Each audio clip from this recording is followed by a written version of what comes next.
Hello everyone, it's me JB from UniqueTutorials. Today in this video I'll show you how to adjust separated panel ratio of notification and quick settings in Samsung running One UI 7. So without further delay, let's begin. So firstly let me show you in One UI 7 when we swipe down from the left side of the top screen we get the notification panel, and when we swipe down from the right side of the top notification panel we get the quick settings panel. So here, in order to adjust the separated panel ratio or the percentage, what you can do is just open the Galaxy Store on your respective Samsung smartphone and just search for GoodLock. On the first list you will see the application. So I've already downloaded this GoodLock application on my Samsung smartphone, so I'm not going to do it again. So you firstly download and install it, and if this GoodLock is not available on your respective Samsung smartphones running One UI 7, then just open the Play Store.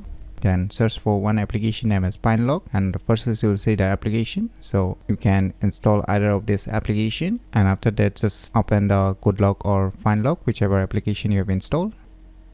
And now just search for Quick Stir, and now just download and install this Quick Stir plugins.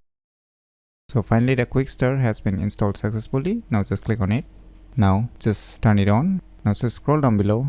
Now you will see here one option, adjust separated panel ratio. So by default you can see here the percentage for notification panel is 70%, which is the default settings, and for quick settings you will see here 30%. So you can increase or decrease just by sliding this bar. Now on the above you can see on the top bar you can see here how much the notification panel ratio or the percentage I'm setting right now. So you can set it to 50-50, or you can set it more or less, whichever side you want. So I'll just set it to 50-50. So now if I swipe from this area also, the notification panel will show up, and if I swipe from this area also, then the quick setting panels will show up, since I have split it into 50-50%. So by using these cool tricks, you can easily adjust separated panel ratio of notification and quick settings in Samsung running One UI 7 very easily. So if you never known about these cool tricks, then you should definitely give it a try. So if you find this video tutorial useful, please click on the thumbs like button, and if you're new to our channel, click on the subscribe button, and lastly, thanks for watching.